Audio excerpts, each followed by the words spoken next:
जय हिंद। आप सभी को शिक्षक दिवस की ढेर सारी शुभकामनाएं। आज के दिन हम भी अपने सारे शिक्षकों को नमन करते हैं जिन्होंने हमें पढ़ा लिखा कर इस काबिल बनाया कि आज हम यहाँ तक हैं। बहुत सारे शिक्षक हमारे बीच हैं और हमारे बहुत सारे शिक्षक और आपके भी शिक्षक जो अब इस दुनिया में नहीं, उनका स्वर्गवास हो गया। हम सबको नमन करते हैं कि किसी भी ज़िंदगी को देखिए, माँ बाप ज़िंदगी दे देते हैं, शिक्षक नहीं देंगे तो फिर वो ज़िंदगी नहीं रह जाएगी। फिर आपको वो ज़िंदगी संवारने के लिए एक शिक्षक की ज़रूरत पड़ती है। देखिए, समय और समझदारी दोनों बड़े अलग अलग चीज़ है, दोनों एक साथ नहीं होते हैं। जब समय रहता है तो समझदारी नहीं रहती है, जब समझदारी आती है तो समय निकल जाता है। शिक्षक यही काम करता है कि समय रहते आप में एक समझदारी विकसित कर देता है और आपको यह हुनर सिखाता है कि आप दुनिया को करके दिखाइए, क्योंकि दुनिया सुनना नहीं देखना पसंद करती है कि आपने क्या किया। जिंदगी में कामयाब होने के लिए याद रखिएगा, ये मायने नहीं रखता है कि आपने कितना किया, मायने ये रखता है कि आप कितना कर सकते थे। जब लंका में पुल बनाया जा रहा था पत्थरों को जोड़ कर सीता माँ को लाने के लिए, तो बंदरों के साथ साथ गिलहरियां भी वहां पत्थर भर रही थी। तो इन सब से कितना पत्थर ही उठेगा। एक बंदर आया तो उठा के फेंक दिया गिलहरी को, भाग यहाँ से, तो इतनी पत्थर बीच में ला रही है। तो मर्यादा पुरुषोत्तम राम के पास वो जाके गिलहरी गिरी, तो गिलहरी को वो प्यार से सहलाए थे ना, तो ऐसा कहा जाता है कि इस पे जो निशान है गिलहरी के पीठ पे, वो राम जी का है। राम जी ने उस बंदर को बुलाया और कहा कि देखो, तुम इतना विशाल पत्थर उठा रहे हो तो तुम्हारा शरीर भी विशाल है। ये गिलहरी इतना बड़ा पत्थर उठा रही है जितना इसकी क्षमता है। तो आप अगर कामयाब होना चाहते हैं तो आप ये मत सोचिए कि आप हमने आज 8 घंटे पढ़ लिए या 8 घंटा मेहनत किए। आप ये सोचिए कि आप कितना कर सकते थे। और देखिए, जो सपने देखते हैं उनके लिए तो पूरी रात छोटी पड़ जाती है, और सपने पूरे करने वाले के लिए पूरा दिन छोटा पड़ जाता है। अगर आपके अंदर जिम्मेदारी है ना, तो आप यकीन मानिए आप चैन से सो नहीं पाएंगे। जिम्मेदारी ऐसी चीज होती है जो रातों की नींद छीन लेती है। रात में जगने वाला हर लड़का आशिक नहीं होता। पैसा और समय में तालमेल बिठाना बहुत जरूरी होता है। पैसा कहता है कि तू कुछ करेगा तो हम आएंगे, जबकि लोग गलती करते हैं। लोग कहते हैं कि पैसा आएगा तब हम कुछ करेंगे। ऐसा नहीं है। पैसा कहता है कि तू मुझे आज बचा ले, मैं कल तुझे बचा लूंगा। पैसा बेशक भगवान नहीं है और ना ये आपके साथ ऊपर तक जाएगा, लेकिन पैसा जब तक आपके साथ है ना, तब तक आपको नीचे गिरने नहीं देगा। देखिए, पैसा जीवन में बहुत कुछ है, बहुत कुछ, लेकिन पैसा सब कुछ नहीं है। इंसानियत मायने रखने चाहिए। समय के साथ आप कभी खिलवाड़ मत कीजिएगा। दुख की बात यह है कि समय बहुत कम है, लेकिन सुख की बात यह है कि अभी भी समय है। लेकिन समय के पास इतना समय नहीं है कि आपको दोबारा समय देगा। वक्त नहीं लगाइए आपको यह निर्धारित करने में कि क्या करना है, वरना वक्त निर्धारित कर देगा आपका क्या करना है। हम सब की सबसे पहली जो शिक्षक होती है वो माँ होती है, इसलिए माँ का शिक्षित रहना बहुत जरूरी है। अगर कोई शिक्षित माँ है तो वो कभी भी अपने बच्चे को शिक्षा से दूर नहीं करेगी। मेरा ये हरगिज कहना नहीं है कि जिसकी माँ अशिक्षित है उसका बेटा पढ़ा लिखा नहीं होगा।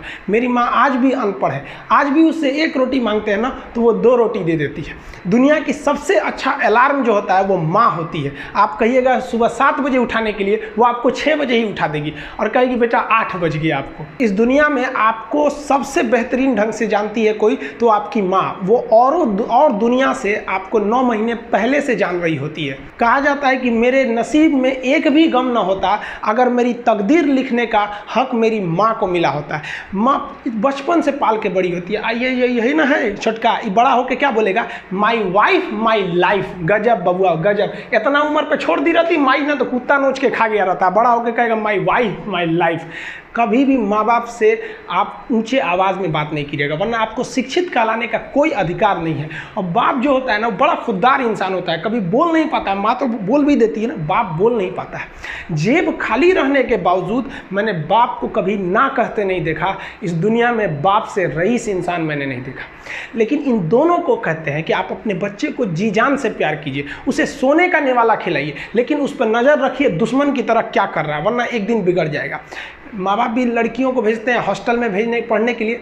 हॉस्टल जाती है बबनी पढ़ने के लिए, हाथ में घड़ी नहीं, और उधर से जब आती है छुट्टी पे तो 3000 का सोनाटा का घड़ी पहन के मम्मी पूछती बबनी घड़ी कहाँ से, तो मेरी सहेली गिफ्ट दी है बर्थडे पे। आपको पता चल रहा है वो सहेली गिफ्ट दे रही है, इतना सहेली का गिफ्ट आ रहा है वहाँ पे। आप नज़र रखिएगा, वरना एक दिन आप ही पछताएंगे। पिता को भी हम ये कहना चाहते हैं कि आपके दिए पैसे से ही आपका लड़का बिगड़ता है। अगर उसे ज़रूरत 8000 की है, आप उसे 15000 देंगे तो जेन्युइन है, एक दिन वो आपका नाम खराब करेगा। पैसा ही इंसान को ज़्यादा बिगाड़ता है। उसको लिमिटेड दीजिए जितनी उसकी ज़रूरत है, उससे एक्सेस दे दीजिएगा तो वो फिर बिगड़ेगा। और माँ अगर बेटियों पे ज़्यादा नज़र नहीं रखेगी तो फिर वो भी बिगड़ेगा। नज़र रखिए जब तक वो कामयाब नहीं हो जाता। जब कामयाब हो जाएंगे तो उनके अंदर खुद समझ में आ जाएगी कि क्या मेरे लिए सही है और क्या गलत है। भौतिकवादी इस समाज में भाई भाई में तकरार बढ़ते जा रहा है, ये सबसे गलत है। रावण जैसा शक्तिशाली व्यक्ति हार गया क्योंकि उसके पास उसका भाई नहीं था, और राम जी ने रावण जैसे विशाल लंका के स्वामी को ध्वस्त कर दिया क्योंकि राम जी के पास उनके भाई लक्ष्मण का साथ था। इसलिए आप भाई भाई एक होकर रखिए।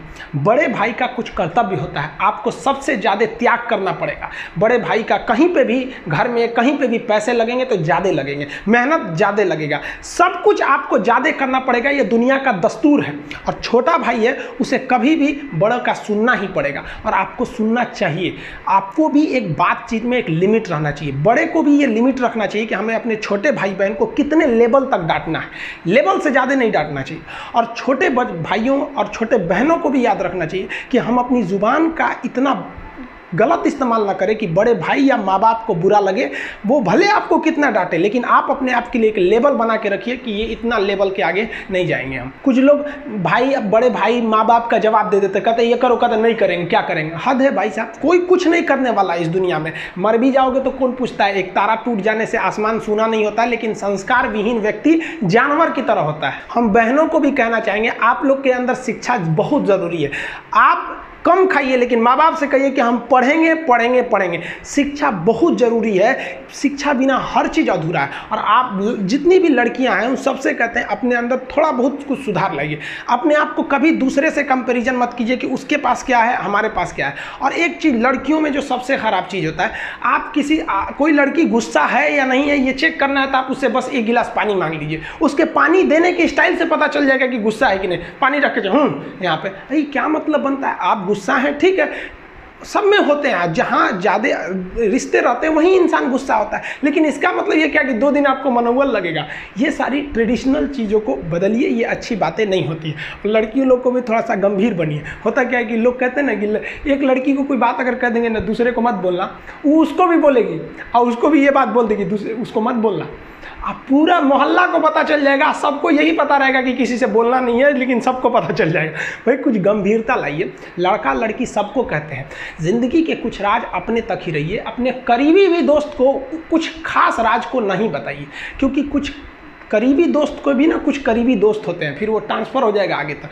बहुत सारी चीज़ें होती हैं जिस चीज़ को आप शेयर नहीं कर सकते। घर की चीज़ें हो गई, बहुत सी ऐसी चीज़ें होती हैं। आजकल ना ये गर्लफ्रेंड बॉयफ्रेंड ना एक ठो ट्रेंड चल गया, अजब हाल है भाई साहब। एक बात हम आपसे कहना चाहते हैं, मेरे पैसे से अगर आप मोबाइल खरीद लीजिएगा तो अल्टीमेटली इकोनॉमिक्स के हिसाब से उस मोबाइल पर अधिकार किसका होगा? मेरा होगा, क्योंकि पैसा मेरा है।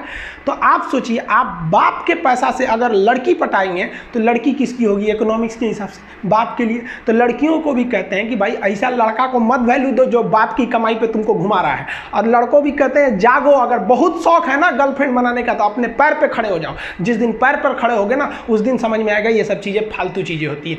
कई लड़के बेचारे का दिल टूट जाता है, उनका शरीर एम्बुलेंस की तरह हो गया है, घायल दिल लेके घूम रहे हैं। अरे फालतू ये सब चीज़ें। जीवन में किसी के लिए आंसू मत बहाइएगा, वो आपके आंसुओं के काबिल नहीं होगा। और जो आपके आंसुओं के काबिल होगा वो कभी आपको रोने नहीं देगा। दिल टूट गया, गोली मारो यार, प्यार 24 कैरेट का था आपका, उसी की औकात नहीं थी जो खरीद सके। और हस्बैंड वाइफ में भाई साहब, हमारे जितने दोस्तों की शादी हुई है ना सब परेशान रहते हैं हस्बैंड वाइफ में। इन दोनों में केवल एक खराबी, दोनों अपने आप को सुप्रीम कोर्ट समझता है। हमारे भाई साहब आप मिलजुल के रहिए। अभी क्या है कि आप जितने भी स्टूडेंट हैं आप सबका जॉब लगेगा, अपने से सब शादी ब्याह सबकी होगी, भाई आपका परिवार खुश रहे। लेकिन आप देखिए शादीशुदा इंसान हमेशा परेशान रहता है, ये दोनों हमेशा झगड़ते रहते हैं। समस्या क्या है? वाइफ चाहती है हस्बैंड को समझाएं अपनी बात, और हस्बैंड चाहता है कि हम अपनी बात वाइफ को समझाएं। भाई आप दोनों से कहना चाहते हैं, आप कोशिश करिए ये क्या कहना चाहते हैं इनकी बातों को आप समझ जाइए, और आपसे कहते हैं आप अपनी बात मत थोपिए, इसकी बातों को समझिए। होता क्या है, लड़कियों को लगता है कि इनका हस्बैंड बाहर करता क्या है, ऐसे पैसा बरसता है पेड़ पे से हिला के लेके चला। ऐसा नहीं है भाई, बाहर निकलिए फिर समझ में आता है ये कि वो बाहर जो आपके पिताजी या फिर आपके हस्बैंड या जो भी कमा के लाता है उसको कितना मेहनत होता है। और आदमी लोग को क्या लगता है घर में तो कोई काम ही नहीं है, उठो नाश्ता बनाओ। अरे भाई साहब, झाड़ू लगाने से सही नाश्ता बन तो जरूर जाता है, फिर उससे पहले कितनी तैयारियां करनी रहती है, कहाँ कौन सा सामान है, एक दिन बना के देखिएगा फिर समझ में आ जाएगा, फिर सब लोग खा लिए फिर उसको साफ करो। सबका अपने अपने चीज़ जगह काम होता है। कोई दुनिया की हर चीज़ आपस में इंटरकनेक्टेड है, कोई ज़्यादा कोई छोटा नहीं होता है। लेकिन आजकल लोगों की मेंटेलिटी क्या हो गई, दीवार की हर एक ईंट ये सोच ली है कि पूरी बिल्डिंग को हम ही रोके हुए हैं। अब बताइए कोई एक ईंट रोका है, पूरी दीवार को, पूरे सब चीज़ ने मिल के इस घर को रोक के रखा है। उसी तरह आपकी फैमिली में सबकी ज़रूरत होती है, आप सबकी भावनाओं को समझिए। अपनी ज़िंदगी में हमने भी बहुत कुछ सीखा है। लोग कहते हैं कि दुनिया गोल है, भाई दुनिया गोल नहीं है, दुनिया मतलबी है। ये प्यार से नहीं चलती है, मतलब से चलती है। दुनिया में कोई भी रिलेशन बनाने के लिए, कोई रिश्ता जो है ना, उसके लिए 3 चीज़ का होना ज़रूरी है। एक डर, ज़रूरत और इंसानियत। ये 3 चीज़ ही किसी न किसी रिश्ते को रोक के रखता है। एक टीचर स्टूडेंट में रिलेशन होता है, उसको डर है कि टीचर के पास पढ़ेंगे ना जल्दी रिजल्ट होगा, अपने से पढ़ेंगे थोड़ा लेट हो सकता है। ज़रूरत भी है उसे कामयाब होने के लिए, और इंसानियत तो बहुत है भाई। टीचर और स्टूडेंट का रिश्ता जो हमेशा जो बना रहता है वो तो इंसानियत के लिए बना रहता है। वरना अगर आपकी नौकरी हो गई तो आपका डर खत्म, ज़रूरत खत्म, तो आगे रिश्ता कौन रोक के रखता है? इंसानियत। तो दुनिया में किसी रिलेशन को बनाने के लिए 3 चीज़ का होना ज़रूरी है। इंसानियत जिसमें सबसे बड़ी चीज़ होती है। और इस दुनिया में ना, इस दुनिया में बहुत सी भाषाएं बोली जाती है। इन सारी भाषाओं में सबसे मीठी भाषा होती है मतलब की भाषा। अगर आपसे कोई बहुत मीठा बोलने लगा ना, समझिए कि कहीं ना कहीं मतलब छुपा है। मतलब की भाषा बहुत होगी यहाँ पे। लेकिन ये ज़ुबान जो है ना आजकल बहुत खतरनाक हो गया। कभी कभी देखते होंगे कुछ लोग आपके गलत बात का भी जवाब नहीं दे पाते हैं। तो जवाब देने भाई साहब सबको आता है, बीच में माँ बाप का संस्कार चला आता है। और संस्कार बहुत चीज़ होती है। संस्कार यदि आपके अंदर है तो सब कुछ हारने के बाद भी आप जीत सकते हैं। और अगर संस्कार की जगह अहंकार आ गया ना, तो जीता हुआ भी चीज़ों को हार सकते हैं। कमज़ोर व्यक्ति ही दूसरे काम का बदला लेता है, लेकिन जो ताकतवर होता है वो माफ़ कर देता है। लेकिन जो बुद्धिमान व्यक्ति होता है वो इग्नोर कर देता है, नज़रअंदाज कर देता है और बच के निकल जाता है। क्योंकि अगर कोई व्यक्ति आपको पहली बार धोखा दिया तो इसमें उस व्यक्ति का गलती है, लेकिन वही व्यक्ति अगर दोबारा धोखा दिया तो इसमें आपकी गलती है। सबसे समझदार होके चलिए और मिजाज में कुछ सख्ती भी रखिए। लोग पी जाते अगर समंदर खारा नहीं होता, तो थोड़ा सा सख्ती भी बना के रखना चाहिए। इस दुनिया के कुछ दस्तूर हैं, आप किसी के लिए कितनी भी भलाई कर दे वो याद नहीं रखेगा, ये दुनिया का दस्तूर है। और आपकी गलती को कोई भूलेगा भी नहीं, इसे आप बुरा नहीं मानिए, ये दुनिया का दस्तूर है, इसे आप चेंज नहीं कर सकते। जैसे सूरज पूरब से निकलता है वैसे ही ये चीज़ें होंगी। लेकिन हम आपसे कहते हैं, आप दुनिया में आज कई लोग होते हैं दूसरे को लगते हैं सिखाने, आप क्यों दूसरे को बार बार ज्ञान देने लगते हैं? आप अपने आप को क्यों ज्ञानी समझने लगते हैं? दूसरे को सुधारने की कोशिश मत कीजिए, बल्कि खुद सुधरिए। आपके सुधरने से हो सके कि पृथ्वी से एक बुरा इंसान सुधर जाए। आप समाज में जहां भी रहेंगे तो आपके पास बहुत सारे लोग आएंगे, कुछ गलतियां भी करेंगे, कुछ अच्छा काम भी करेंगे। जब भी किसी की प्रशंसा कीजिए तो पूरी महफिल में कीजिए कि ये व्यक्ति ने अच्छा काम किया। लेकिन अगर किसी की शिकायत या उसकी आलोचना करना है, उसे डांटना है, तो उसे अकेले में समझाइए। और डांटने के बाद उसमें इस तरह से कर दीजिए, उसमें प्रशंसा मिला दीजिए। कोई गलती कर दिया, मान लीजिए आपका छोटा भाई नहीं पढ़ाई किया, गलत कम नंबर लाया, तो उसे डांटिए कि, लेकिन अकेले में डांटिए कि इतना कम नंबर क्यों लाया। फिर उसे उसी में एक पॉजिटिवनेस जोड़ दीजिए, तुम्हारे में इतना मेहनत है, हम इसलिए डांट रहे हैं कि तुम कर सकते थे लेकिन क्यों नहीं किए। मतलब आप केवल इसे निगेटिव मत बोलते रहिए। और किसी भी रिश्ते को अगर बिगाड़ना है ना, चाहे कितना भी गहरा रिश्ता क्यों ना हो, उसकी कमियों को डेली कोंचते रहिए। तुम ये किया, तुम ये किया, तुम ये किया। यार दुनिया का कोई रिश्ता चौपट हो जाएगा। गलतियाँ सबसे हो जाती हैं, लेकिन दोबारा गलती नहीं होना चाहिए। जब भी किसी की आलोचना करिए तो उसमें एक छोटी सी प्रशंसा जोड़कर ही उस आलोचना को खत्म कीजिए कि शुरुआत तो डांटने से किए थे, बाद में उसका हौसला बढ़ा के हंसी मजाक में उसे निकाल दीजिए। बीच बीच में उसे फिर एहसास दिलाइए, लेकिन बार बार कमियों को नहीं गिनाना चाहिए। महाभारत देखिएगा, महाभारत में जो कृष्ण भगवान थे वो कौरवों के बीच गए संदेशा लेके, आखिरी संदेशा, वहां पे भी उनकी भाषा देखिएगा। आप महाभारत अगर सीरीज देखिए तो भाषा देखिएगा, दुश्मन से भी इस तरह से बात कर रहे थे जैसे लगता था गुरु जी से बात कर रहे हैं। ये भाषा की मर्यादा। लेकिन आज ये वही श्याम की धरती है, ये वही पुरुषोत्तम राम की धरती है जहां लोग तहजीब भूल गए कि यार बात करना कैसा चाहिए। ये वही पुरुषोत्तम राम थे जिनके अपने भाई लक्ष्मण जी को जब शिक्षा लेनी थी ना, तो रावण के पैताने बैठे थे कि ये शिक्षा लेना है तो उसके पास झुकना पड़ेगा यहाँ पर। लेकिन आज हम लोग भूल गए हैं कि हमें बात में तो इतना आजकल वो तहजीब ही नहीं रह गया है कि इतना रफ बोल दो कि दुश्मन। किसी से पूछो, एक लड़का पूछा तुम्हारा क्या हाल है, तो कह रहा है खराब है, ठीक कर दोगे। जब हाल है भाई। आप सबकी जिंदगी में कुछ कठिनाइयाँ आएंगी, ठोकरें लगेंगे, लेकिन ठोकर खा के संभलना भी जरूरी है। ठोकरें खाकर भी न संभला तो ये मुसाफिर का नसीब, राह के पत्थर तो अपना फर्ज अदा कर चुके हैं और कभी भी मुश्किलों से घबराइएगा नहीं। कोको कोला कंपनी जब स्थापना हुई थी तो एक साल में केवल इसके 25 बोतल बिके थे। कंपनी का दिमाग हिल गया था, लेकिन आज के समय में दुनिया में हर जगह कोको कोला बिकता है और इसने तो फिजिक्स को उल्टा कर दिया। लोग कहते हैं ठंडा मतलब तो कोको कोला, भाई साहब ठंडा मतलब वो होता है जिसका टेम्परेचर कम हो, लेकिन इतना बिका कि इसके आगे लोग भूल गए कि ठंडा मतलब कोको कोला नहीं होता है, ठंडा मतलब वह चीज़ जिसका टेम्परेचर कम है। इसलिए परेशानियों से कभी मत घबराइएगा। आगे बढ़ने के लिए तकलीफ का होना ज़रूरी है, क्योंकि छांव आते ही इंसान के कदम रुक जाते हैं और धूप में कभी कदम नहीं रुकते हैं। ज़रूरी नहीं कि हर चीज़ आपको किताबें और यूनिवर्सिटी में ही पढ़ाया जाएगा। बहुत सी चीज़ें हैं जो आपकी खाली पेट और खाली जेब सिखाएगी, जो आपको कोई टीचर नहीं सिखाएगा। कहते हैं जरा सी छेद क्या हो गई मेरे जेब में, सिक्कों से ज़्यादा तो मेरे रिश्तेदार गिर गए। लाइफ में सबका स्ट्रगल होता है। हम लोग के भी लाइफ में बहुत तकलीफें आई थी। ज़िंदगी में इतने तकलीफ देखे कि अब अगर तकलीफ नहीं होता है तो तकलीफ होता है। ज़िंदगी ने उस मुकाम पर लाकर छोड़ा है जहाँ पसंद तो बहुत कुछ है लेकिन चाहिए कुछ भी नहीं। लोग कहते हैं कि खाली हाथ आए थे खाली हाथ जाओगे, गलत बोलते हैं। लोग भले खाली हाथ आते हैं लेकिन जब जाते हैं तो अपने साथ कुछ संस्कार, कुछ यादें छोड़ जाते हैं। एपीजे अब्दुल कलाम खाली हाथ तो आए थे, क्या खाली हाथ गए? हमारे जितने देश के लोग हैं उन देशवासियों के लिए एक प्रेरणा के स्रोत बन गए हैं। लेकिन अगर आप खाली हाथ आते हैं और खाली हाथ चले जाते हैं तो आपका पुरुष योनि में जन्म लेने का कोई अर्थ ही नहीं बना। अपनी मंजिल को भुलाकर जिया तो क्या जिया, है दम तुझ में तो उसे पाकर दिखा। लिख दे खून से अपनी कामयाबी की कहानी और बोल उस किस्मत को कि है दम तो मिटा के दिखा।